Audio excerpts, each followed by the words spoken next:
우리가 마태복음 10장의 내용을 통해서 계속 예수 그리스도의 복음을 계승하는 그러한 복음 증인으로서의 삶이 우리에게 있다는 것을 말씀드리고 있습니다.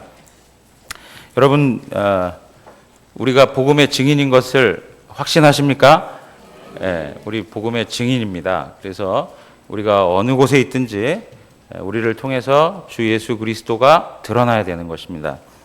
그런데 주님께서 말씀하실 때 지난주에 본문을 통해서 말씀하신 내용은 그런 현장에 핍박과 박해가 있다는 거예요. 만만치 않다는 것이죠. 두려움의 요소가 있다는 것입니다. 그럴 때 우리의 생애가, 우리의 삶 전체가 하나님의 주권에 붙들린 바 되어서, 하나님의 섭리의 손에 붙들린 바 되어서 염려할 것 없이 담대히 주 예수 그리스도의 복음을 증거하는 삶을 살라고 말씀해 주셨습니다.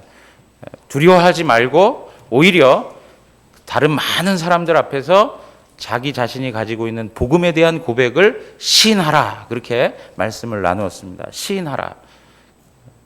그런데요, 오늘 주님께서 우리에게 계속적으로 그러한 어떤 신앙의 고백들이 정말 다른 사람들 앞에서, 그리고 다른 어떤 환경에서 우리 마음 가운데서 고백될 수가 있는데, 정말 그 고백이 진실한가, 정말 예수님이 나의 구주 되심을, 그 복음에 대한 그 고백이 정말로 진실하고 진정성 있는 고백인가 라고 하는 어떤 그 진정성을 확인하고자 우리를 조금 더 다른 환경으로 인도하고 있는 것을 볼 수가 있습니다.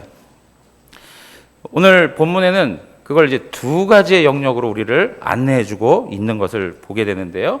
그 첫 번째는 뭐냐니까 가족 관계입니다. 가족 관계. 우리가 다른 사람들 앞에서, 직장 속에서, 주변인들 삶의 모습에서 정말 내가 주 예수 그리스도의 복음을 믿습니다. 주 예수 그리스도가 나의 구주이십니다. 이 세상 어떠한 것으로도 바꿀 수 없는 분입니다 라고 고백을 할 수 있어요. 그런데 그 고백이 정말 진실하냐, 그 고백이 정말 진정성 있는 고백이냐라고 하는 것을 다시 한번 우리에게 확인하고자 예수님께서 우리를 어디로 끌고 가신다고요? 가족 안으로 끌고 오시는 거예요. 가족 안으로. 여러분, 가정 그러면 무엇이 생각납니까? 가정에 대한 여러 생각들이 있을 거예요. 어떤 분들은 생각만 해도 골치 아파. 골치 아파. 그리고 벗어나고파. 가정 생각만 하면 부정적인 그런 생각이 있는 분들도 있을 거예요. 그러나 우리가 보편적으로 가정 그러면 우리 마음 가운데 들어오는 게 어떻습니까? 편안한 느낌, 안락함을 주고, 그 다음에 회복이 일어나는 자리가 되고, 쉼이 공급되는 그러한 곳, 행복함이 있고 평화로움이 있는 그러한 자리, 그것이 가정, 이렇게 생각될 때가 있는 것이죠. 그런데 오늘 본문 말씀에 보면 34절 우리 한번 보겠습니다. 34절, 내가 세상에 화평을 주러 온 줄로 생각하지 말라. 화평이 아니요 뭘 주러 왔습니까? 검을 주러 왔노라. 내가 온 것은 사람이 그 아버지와 딸이 어머니와 며느리가 시어머니와 불화하게 하려 함이니 사람의 원수가 자기 집안 식구리라, 그렇게 얘기해요. 여러분, 예수님이 이 세상에 화평을 주러 온 것이 아니다, 그러면서 검을 주러 왔다, 이렇게 말씀하세요. 여러분, 사실 이 세상은요 평화가 없습니다. 여기 화평이라고 하는 단어가 사용되는데 사실은 그냥 우리가 흔히 아는 것처럼 평안, 평화, 이러한 말로 다 통할 수 있는 것이죠. 샬롬이라고 하는 말이에요. 샬롬. 근데 이 세상은 샬롬이 있지 않습니다. 이 세상은 진정한 샬롬, 그것을 기대하기가 어렵습니다. 왜 그러냐? 하나님이 없기 때문에 그렇습니다. 하나님이 없는 샬롬 있을 수가 없습니다. 하나님이 빠지고는 샬롬을 우리가 누릴 수가 없습니다. 그래서 복음 밖에 있어서는 샬롬이 진정한 무엇인지를 깨닫지 못하는 겁니다. 흉내를 낼 수는 있습니다. 일시적인 평안을 누릴 수는 있습니다. 그러나 하나님 말씀이 말씀하고 있는 그 샬롬, 그 그것을 누리지는 못합니다. 왜냐하면 그 샬롬은 우리 역사상 에덴 동산에서 있었던 모습이 기억될 수 있는데요. 가장 완전한 조화로움, 완전한 질서, 완전한 평화로움, 그것이 바로 그 가운데 있었던 것이죠. 그런데 어떻습니까? 죄 때문에 우리는 그 샬롬을 다 잃어버렸습니다. 그렇기 때문에 사실 이 세상 자체는 화평을 기대하죠. 메시아를 바라보면서 화평 주기를 기대하는 것입니다. 오늘 예수님께서도 뭐라고 그러냐면 화평을 주러 온 것이라고 생각지 말아라 그래요. 생각한다라는 말은 뭡니까? 기대감을 가지고 있다는 거예요. 예수님이 오시면 이 땅에 화평을 주시겠지라고 하는 기대감을 가지고 있다는 거예요. 그런데 예수님께서 정말 화평이 있어야 할 그 자리, 정말 하나됨이 있고 완전한 조화가 있고 평화로움이 있어야 할 그 가정에 뭘 주러 오셨어요? 검을 주러 오셨다. 이렇게 이야기하고 있는 거예요. 검을 주러 왔다. 그러니까 이해가 안 되죠. 주님이 화평을 주러 오셔야 되는데 하나님께서 예수님이 검을 주러 왔다. 정말 행복을 누릴 수 있도록 도와주셔야 되고 평화를 맛볼 수 있도록 우리의 삶을 인도하셔야 할 그분이 우리에게 검을 주러 왔다. 그렇게 얘기하는 것입니다. 여러분, 여기에 검을 주러 왔다라고 하는 말은 결과적으로 분리와 전쟁을 의미하고 있는 것입니다.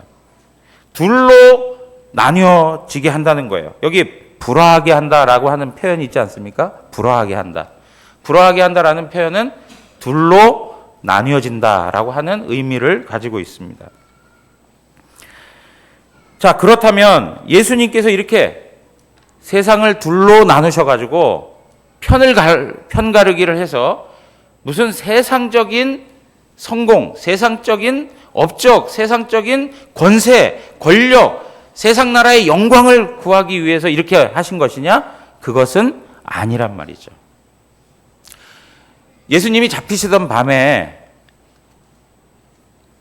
로마 군병들이 예수님께 다가올 때 예수님의 제자 베드로가 칼을 들어서 막으려고 했습니다. 그럴 때 예수님께서 그것을 용납하지 않으셨습니다. 칼로 선자는 칼로 망한다. 그러면서 그것을 막으셨어요. 그러니까 예수님께서는 이 땅에 오신 목적이 이 세상에 검을 줌으로 말미암아 자기 자신의 어떤 세상적 군대를 조직하기 위해서 오신 것은 아닌 것이죠. 그러면 예수님께서 이 땅에 검을 주러 오셨다라고 하는 말은 뭔가는 이 세상에는 존재하지 아니하는 다른 분리, 다른 전쟁이 있음을 우리에게 말씀해주고 있는 것입니다. 우리는 이 땅을 살아가면서 많은 싸움을 경험하며 살아갑니다. 우리는 그냥 이 상태로 살아가는 것 같지만 우리 마음속에서 엄청난 싸움을 하면서 살아갑니다. 그런데 이 세상에서 끝나지 아니하는 싸움 중에 하나가 무엇이냐면 바로 영적 전쟁입니다. 영적 전쟁이에요. 그런데 이러한 대적, 이러한 반감, 이러한 싸움을 어디에서 하게 하시겠다는 거예요? 가장 평화로워야 하고 가장 안락해야 할 가정에서 그러한 싸움이 생겨나게 된다는 것입니다. 여러분, 우리가 이제 지금까지 말씀을 드린 것처럼 예수님의 이러한 모습이 때로는 이해가 되지 않는 것이 왜 그러냐면 구약 성경에서부터 예수님을 뭐라고 표현하고 있냐면 평화의 왕이라고 이렇게 표현하고 있어요. 평화의 왕이라. 이사야 9장 6절에서 7절 한번 읽어보겠습니다. 이사야 9장 6절에서 7절입니다. 다 같이 읽겠습니다. 이는 한 아기가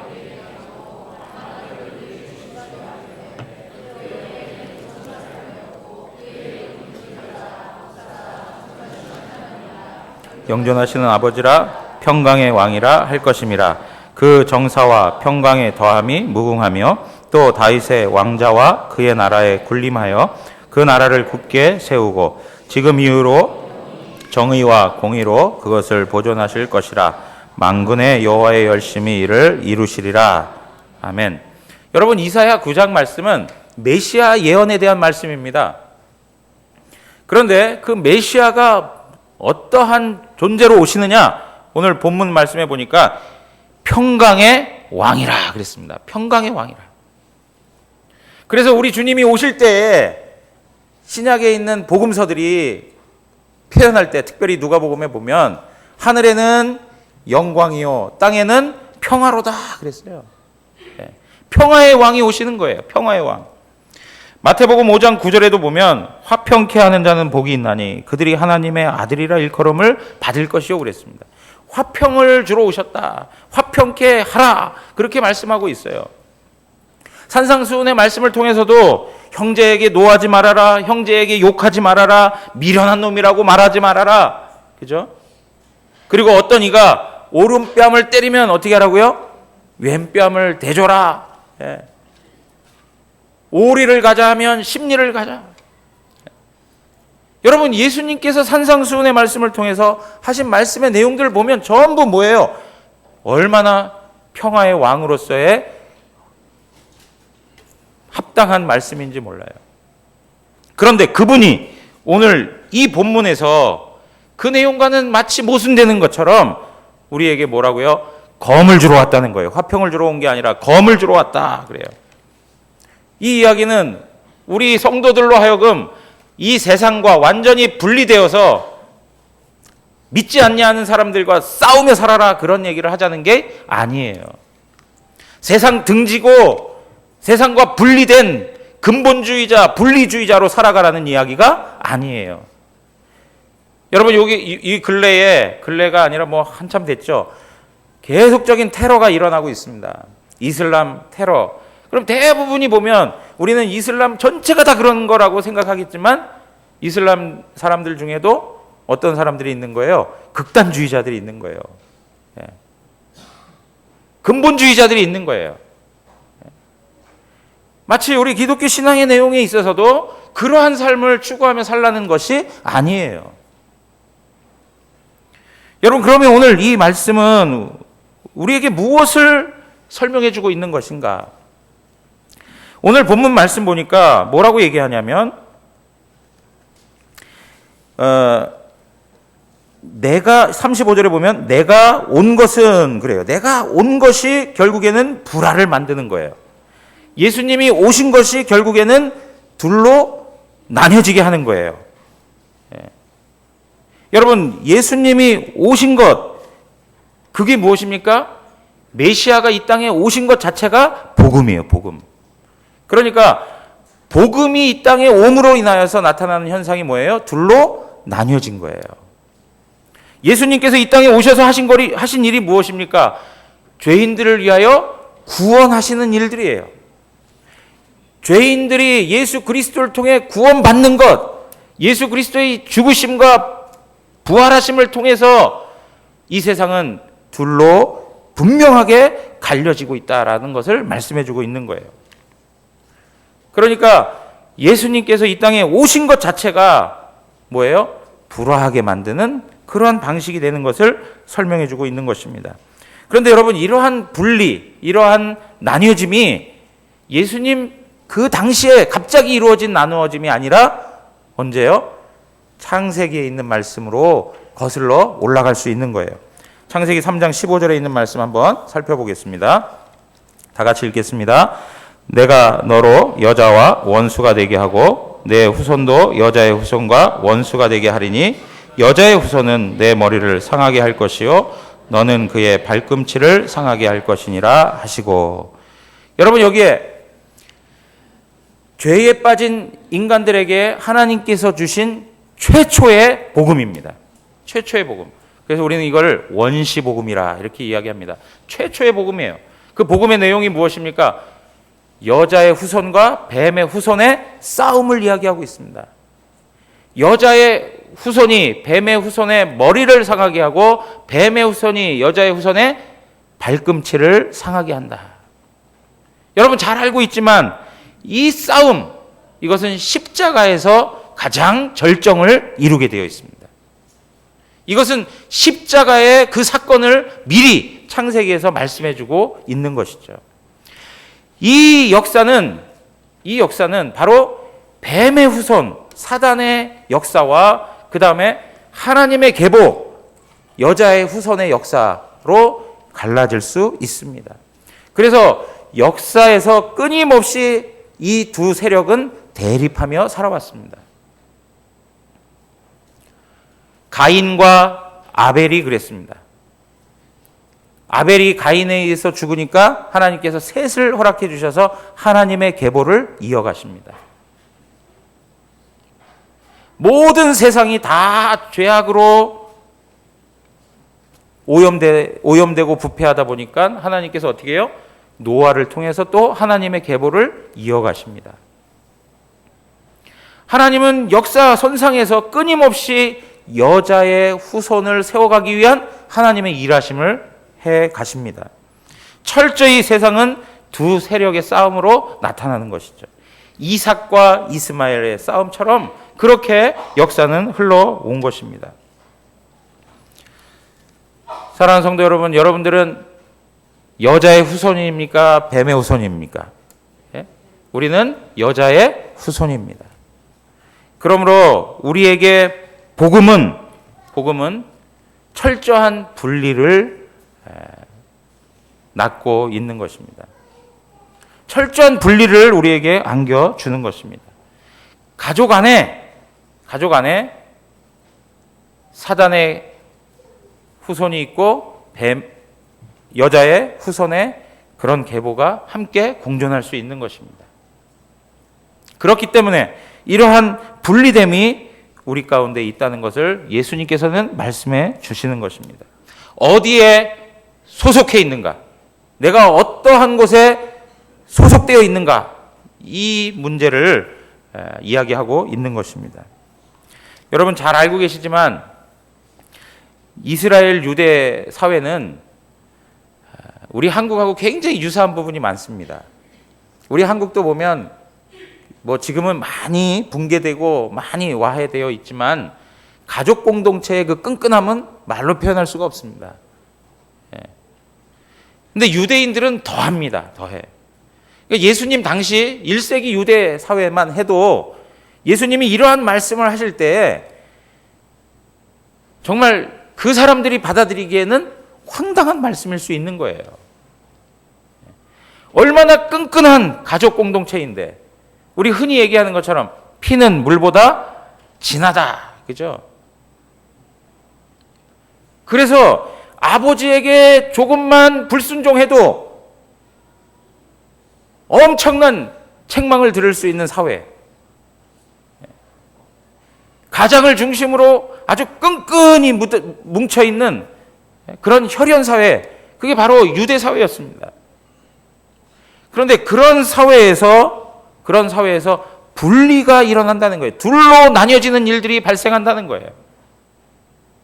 그러면서 오늘 예수님께서는 우리에게 바로 그 말씀을 하시는 거예요. 가족 안에서조차 너가 복음을 인정할 수 있느냐 이거예요.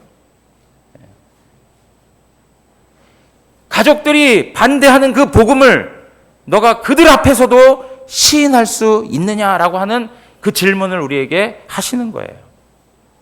그래서 오늘 본문 말씀에 보면 여러분 그 36절에 보면 사람의 원수가 자기 집안 식구일이라 그래요. 가족 안에 복음 때문에 나뉘어짐이 있다는 거예요. 복음 때문에 이해할 수 없는 싸움이 그 가운데 있다는 거예요. 복음 때문에 자식을 이해할 수 없어요. 복음 때문에 부모를 이해할 수가 없어요. 받아들일 수 없습니다. 그래서 37절 우리 다 같이 한번 읽겠습니다. 37절 말씀입니다. 아버지나 어머니를 나보다 더 사랑하는 자는 내게 합당하지 아니하고 아들이나 딸을 나보다 더 사랑하는 자도 내게 합당하지 아니하며. 여러분 여기에 뭐라고 얘기합니까? 합당함을 이야기해요. 합당함. 내 소속에 합당한가? 예수에게 속한 것에 합당한가? 예수의 사람으로 합당한가? 복음 증인으로서 합당한가? 라고 하는 것을 말해주고 있어요. 그런데 그 기준을 뭐로 삼고 이야기하고 있습니까? 아버지나 어머니보다 나를 더 사랑하느냐라고 하는 질문을 하시는 거예요. 아들과 딸보다 나를 더 사랑하느냐라고 이야기하시는 거예요. 너가 예수 그리스도를 나의 주라고 고백해? 그분이 구세주라고 고백하고 그분이 인생의 최고의 가치라고 고백해? 그러면 일로 와봐. 가족 안에서 그 고백을 할 수 있겠니? 예수의 복음을 반대하는 그 가족들 앞에서도 그 예수 그리스도의 복음의 가치를 인정할 수 있겠니? 이걸 지금 묻고 있는 거예요. 여러분, 우리는 다른 사람들 앞에서 저 예수님 믿을 수 있습니다. 저 예수님 고백합니다. 저 예수님의 사람입니다. 라고 말할 수 있죠. 그리고 선포할 수 있습니다. 그런데 가족들, 그 가족들 앞에서, 반대하는 가족들 앞에서, 핍박하는 가족들 앞에서 예수 그리스도의 복음이 이 세상에서 가장 가치 있는 것이라고 고백할 수 있느냐 이거예요. 여러분, 우리 성도님들 안에 이런 고백을 한 분이 있습니다. 제가 같이 나눠도 좋을까 해서 다 허락을 받고 말씀 나누는 건데요. 예수님 믿는다고 하니까 그렇게 핍박을 하더라는 거예요, 부모님들이.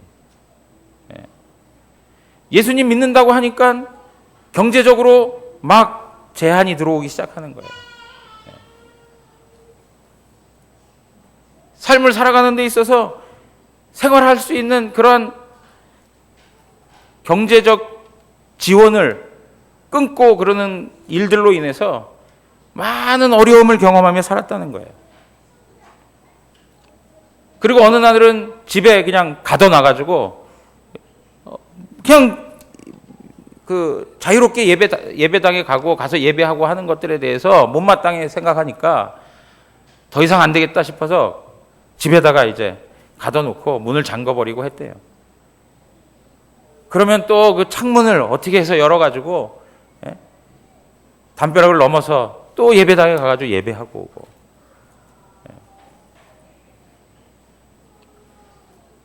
그리고 어느 날은 갑자기 이제 예배당 갔다 왔더니 아버지가 그냥 주먹질을 해가지고 얼굴을 상한 일들을 경험하게 되고. 그래도 예수 그리스도를 포기할 수 없더라는 거예요. 그래도 예수 그리스도에게 자신의 삶을 드려야 될 수밖에 없었던 그런 신앙의 고백들을 이렇게 쭉 설명해 주는 걸 보았어요. 여러분, 이러한 상황 속에서 정말 복음의 가치를 그 가운데에서도 인정하며 살아갈 수 있는가?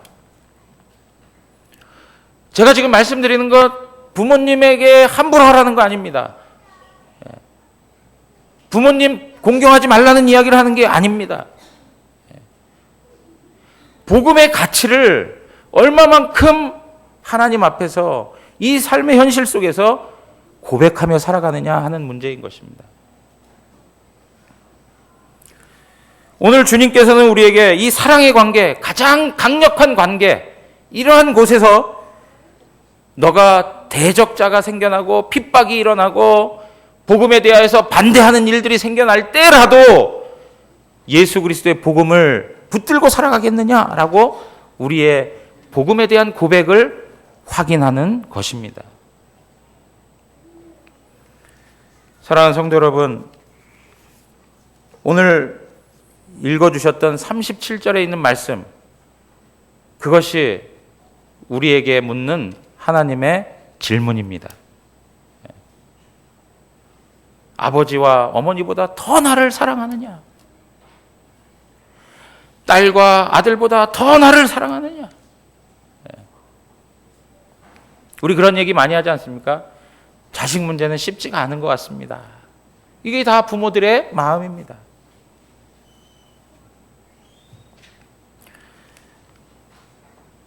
디모데전서 5장 8절에 가서 보시면은요, 디모데전서 5장 8절, 우리 한 목소리로 한번 읽어보겠습니다. 디모데전서 5장 8절입니다. 누구든지 자기 친족, 특히 자기 가족을 돌보지 아니하면 믿음을 배반한 자요 불신자보다 더 악한 자니라. 여러분, 부모에 대해서 함부로 하고 공경하지 말라는 얘기 아닙니다. 가족 식구들에 대해서 팽개치고 살라는 얘기 아닙니다. 철저히 섬기고 철저히 사랑해야 할 대상이 바로 가족들입니다. 그럼에도 불구하고 복음의 가치, 그것보다는 앞설 수 없다는 것입니다. 여러분, 밭에 감춰진 보물을 발견한 사람이 어떻게 했습니까? 자기의 전 재산을 팔아가지고 그 밭을 사버렸습니다. 왜요? 그 안에 무엇이 있었기 때문에요? 보화가 있었기 때문에. 자기의 것을 아끼지 아니하고 자기가 가지고 있는 모든 걸 다 끌어모아가지고 다 팔아버려서 그 밭을 사는 거예요. 예수 그리스도의 복음이 우리의 삶에 있어서 어떠한 가치로 자리 잡고 있는가라고 하는 것입니다. 여러분, 출애굽기 32장 26절에서 29절에 있는 말씀 보면은요, 출애굽기 32장 26절에서 29절, 26절에 보면 이에 모세가 진문에 서서 이르되 누구든지 여호와의 편에 있는 자는 내게로 나오라 하매 레위 자손이 다 모여 그에게로 가는지라 그랬어요. 이스라엘 백성이 범죄하고 나서요, 모세가 참 기가 막힌 거예요. 그래서 여호와의 편에 선 자들은 다 내게 나와라 그랬더니 레위 지파 사람들이 다 나왔어요. 나와가지고 어떻게 했냐면 그 사람들이 27절 후반부에 가면 이문에서 저문까지 왕래하며 각 사람이 그 형제를, 각 사람이 자기 친구를, 각 사람이 자기 이웃을 죽였다 그랬어요. 여러분, 여기서 그러므로 우리도 복음에 반대하는 사람 다 죽여라 이 얘기하는 거 아니에요. 테러를 일삼아라 이런 얘기하는 거 아니에요. 무엇입니까?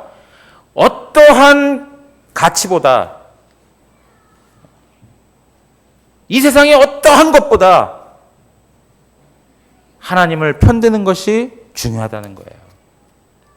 내 삶에 있어서 가장 소중한 분으로 하나님이 계신가 하는 거예요. 그분이 말씀하시는 바, 그분이 기뻐하시는 것, 그분을 나의 상급으로 삼고 그분이 내 인생의 최고의 선으로 고백되어지는가라고 하는 거예요. 왜 그렇습니까? 우리가 하나님 섬긴다고 하면서도 끊임없이 우리는 하나님을 통해서 이 세상의 것을 얻으려고 하는 그러한 것, 그 마음 가운데 하나님 앞에 나올 때가 얼마나 많이 있습니까? 하나님 그분 자체를 내 삶의 최고의 가치로 삼지 못하고, 그죠? 하나님을 이용하여 세상의 가치를 추구하려고 하는 것들이 얼마나 많이 있어요. 그러한 부분에서 우리의 신앙의 내용에 하나님 그분이 정말 최고의 선으로, 최고의 가치로, 내 인생 최고의 한 분으로 내 마음 가운데 나를 다스리고 있는가라고 하는 것입니다. 여러분, 그렇게 레위 지파들이 하고 나니까 어떻게 했는지 아십니까? 29절에 우리 한번 다 같이 읽어보겠습니다. 29절 다 같이 읽겠습니다. 모세가 이르되 각 사람이 자기의 아들과 자기의 형제를 쳤으니 오늘 여호와께 헌신하게 되었느니라. 그가 오늘 너희에게 복을 내리시리라. 여러분, 여기 뭐라고 얘기하고 있습니까? 아들과 형제들을 다 쳤어요. 그랬더니 여호와께 어떻게 하게 됐다고요? 헌신하게 되었다 그럽니다. 헌신한다는 게 뭡니까? 자기의 모든 것을 다 바치는 거예요. 왜 바쳤을까요? 하나님 그분이 더 소중하기 때문에 그렇습니다. 사랑하는 성도 여러분, 가족 모든 사람들을 사랑하십시오. 그러나 하나님 다음으로 하세요. 아내를 사랑하십시오. 남편을 사랑하십시오. 아들을 사랑하고 딸을 사랑하십시오. 부모님을 사랑하십시오. 그러나 하나님 다음으로 하십시오. 하나님 다음으로. 우리 안에 이 우선순위가 너무나도 뒤바뀌어 있어요. 오늘 예수님께서 말씀하시는 것이 바로 그 부분인 것입니다. 그리고 나서 또 한 영역으로 예수님께서 우리를 인도하시는데, 너가 가족 사랑 안에서도 그 사랑의 관계를 뛰어넘어서도 나를 고백해? 좋다. 그러면 너의 생명 앞에 한번 생각해보자 라고 말씀하시는 거예요. 두 번째 영역이 뭐예요? 우리의 생명 앞으로 우리를 인도하는 거예요. 너가 십자가를 지고 네가 죽음을 고난을 당한다 할지라도 나를 고백하겠냐라고 하는 거예요. 여러분, 오늘날 시대는 어떻습니까? 철저히 자기중심적 시대입니다. 자기 실현을 목적으로 하는 삶을 살아갑니다. 자기가 빠지면 만족하지 않습니다. 자기가 빠지면 다 틀렸다고 이야기합니다. 그만큼 자기가 중요합니다. 자기 권리, 자기 생명, 자기 누림, 자기 행복, 자기 사랑이 극대화되어 있는 시대가 바로 오늘날 시대입니다. 여러분들 한번 잘 생각해 보십시오. 이러한 말씀을 전해드릴 때 우리 마음을 다시 한번 하나님 앞에서 잘 살펴보세요. 얼만큼 내가 내 자신을 사랑하고 있는가? 나를 사랑하는 욕심이 가득해요. 그러니까 나를 위한 모든 것들을 얻어내기 위해서 얼마나 경쟁하며 살아가고 있습니까? 그런데 주님께서 그 앞에서 우리에게 말씀하고 있는 거예요. 뭐라고 말씀하십니까? 38절에 또 자기 십자가를 지고 나를 따르지 않는 자도 내게 합당하지 아니하니라. 자기 목숨을 얻는 자는 잃을 것이요 나를 위하여 자기 목숨을 잃는 자는 얻으리라. 사랑하는 성도 여러분, 복음의 가치를 아는 자들에게 하나님께서 요구하시는 내용입니다. 복음에 진정으로 합당한 사람들이라면 자기 생명도 내어놓는 사람이라는 거예요. 복음의 가치가 얼마나 큰지를 우리에게 말씀해 주는 거예요. 내 생명보다 더 귀한 것이 뭐라고요? 예수 그리스도의 복음이라는 거예요. 예수 그리스도의 복음이 아니면 나는 존재할 수 없습니다. 예수의 복음이 아니면 나는 설명할 길이 없습니다. 그것을 주님께서 우리에게 원하시는 것입니다.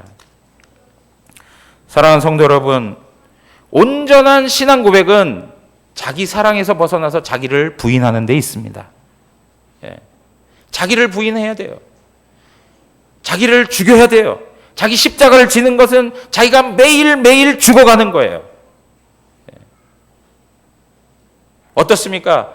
오늘 예수 그리스도의 제자라고 하면서 예수 그리스도의 복음을 붙들고 사는 사람이라고 하면서 여전히 우리의 속사람은 살아있지 않습니까? 내 자신이 죽어야 한다. 나의 생명보다 내가 생각하는 모든 그런 가치보다 가장 중요한 분이 바로 예수님이시다라고 하는 것을 고백하는 것입니다. 오늘 마태복음 10장 28절에 이런 말씀이 있습니다. 몸은 죽여도 영혼은 능히 죽이지 못하는 자들을 두려워하지 말고 오직 몸과 영혼을 능히 지옥에 멸하실 수 있는 이를 두려워하라 그랬어요. 사랑하는 성도 여러분, 복음 안에 사는 사람들은 육체적 죽음도 두렵지 않습니다. 왜냐하면 복음은 생명을 주기 때문에 그렇습니다. 복음은 영생을 줍니다. 그리고 복음은 우리로 하여금 하나님의 나라를 부여해 줍니다.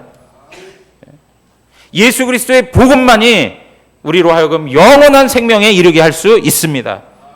예수 그리스도의 복음만이 우리를 구원하는 능력이 되는 것입니다. 그러므로 우리가 복음을 위해서 우리 자신 또한 내어놓을 수 있는 것입니다. 여러분, 지난번에 오셔서 말씀 전해주셨던 유영기 목사님께서 간혹 저에게 이렇게 글을 보내주세요. 물론 저뿐만 아니라 많은 제자들에게도 보내주시는 일들이긴 한데요. 제가 그 목사님의 고백을 들으면서 오늘 말씀을 한번 생각해 봤습니다. 제가 한번 그대로 읽어드려 보겠습니다. 나 스스로를 살펴볼 때 성도들의 영혼을 향한 생명을 쏟아붓고자 하는 사랑과 열정과 관심을 갖고 목회하지 못했다는 생각밖에 없습니다. 내가 40일 금식할 때, 유영기 목사님이 40일을 금식하셨어요. 40일 금식할 때 하나님께서 내 마음에 찾아왔을 때 내가 나에게 묻고 대답한 말은 나는 전심은 아니고 반심이라고 대답했습니다. 주님 앞에서 나는 전심이 아니라 저는 반심입니다. 40일 금식하고 그런 고백을 한 거예요. 하나님, 저는 반심입니다. 그랬더니 하나님의 대답은 너는 너의 반절 반심을 자랑스럽게 말하고 있으나 그 반심은 상황만 바꿔주면 반역하는 반심으로 바꿔질 반심이라고 그랬다는 거예요. 너의 그 반심 자랑스럽게 얘기하지만 상황만 좀 바뀌어지면 하나님 반역하는, 배교하는 그런 반심이다라고 이렇게 말씀하셨다는 거예요. 그래서 나는 대들었습니다. 왜 나보고만 전심하라고 하느냐? 왜 나한테만 전심하라고 하느냐 하고 하나님 앞에 대들었다는 거예요. 그러자 하나님이 대답했습니다. 나는 너를 위해 전심했다. 어쩔래? 이렇게 얘기하셨다는 거예요. 난 너를 위해 전심했다. 그래서 어쩔래? 라고 말씀하셨다는 거예요. 그러면서 로마서 8장 32절의 말씀을 주셨다는 거예요. 그러면서 계속 유영기 목사님 글을 쓰고 있습니다. 우리를 향한 하나님의 사랑은 전심이 아니었습니다. 전심이셨다는 것을 깨닫게 되었습니다. 이어서 마음속에 들려주는 말씀은 내가 나를 반심으로 섬기니 이 모양 이 꼴이지. 내가 섬기는 성도들한테 전심해보라. 내가 너를 끝내주마라고 하셨습니다. 그때 나의 다짐은 전심으로 사랑하는 것이 내가 죽을 때까지 내 심장에 피가 되고 내 맥박이 되게 하소서 하고 내 구주 예수를 더욱 사랑하며 찬송을 부르게 되었습니다.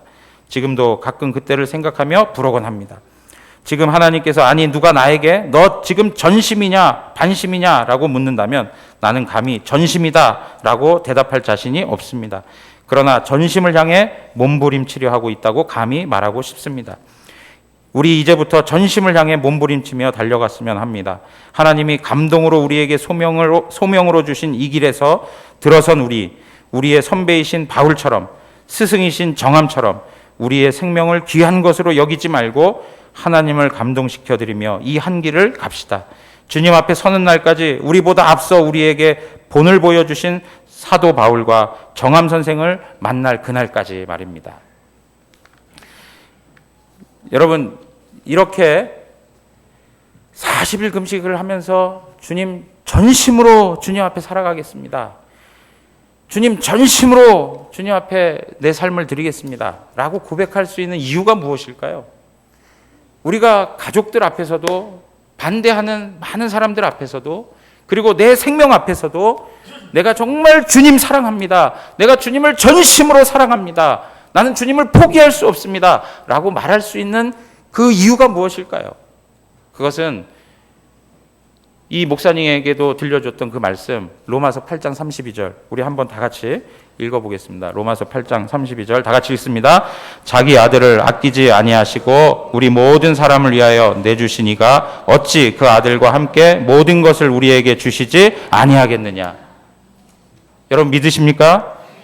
여러분 자기 아들을 아끼지 아니하시고 우리를 위하여 내어주신 분이에요. 전심으로 우리를 위해서 하나님이 하신 거예요.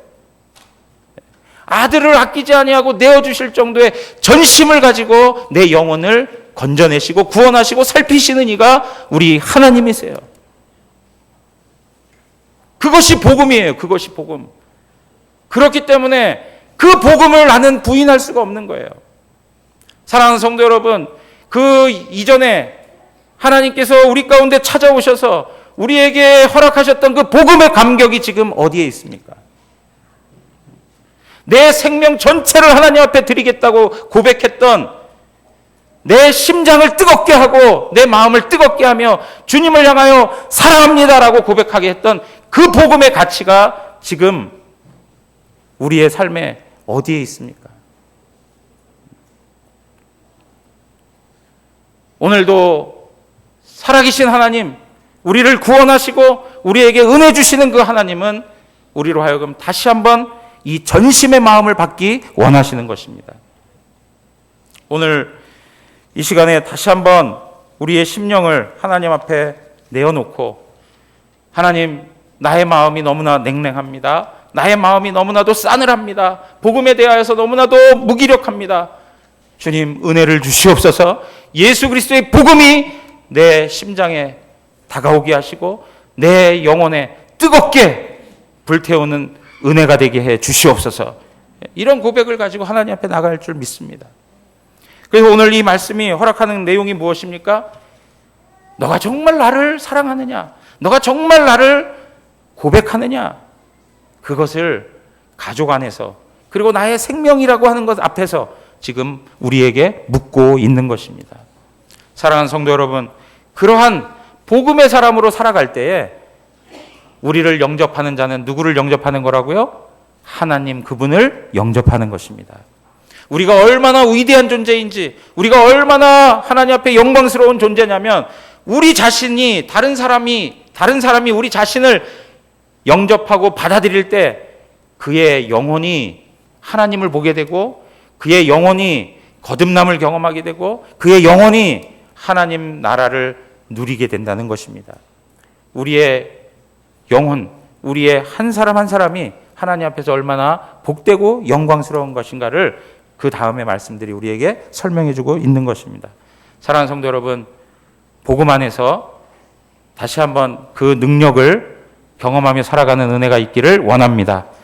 어떠한 세상의 가치로도 그것을 대신할 수 없음을 고백하며 하나님이 우리 인생의 최고의 가치임을 깨닫고 하나님 앞에 우리 자신을 온전히 드리는 모든 성도님들 되시기를 주님의 이름으로 축원합니다. 우리 이 시간에 일어나서 찬양하고 기도하겠습니다.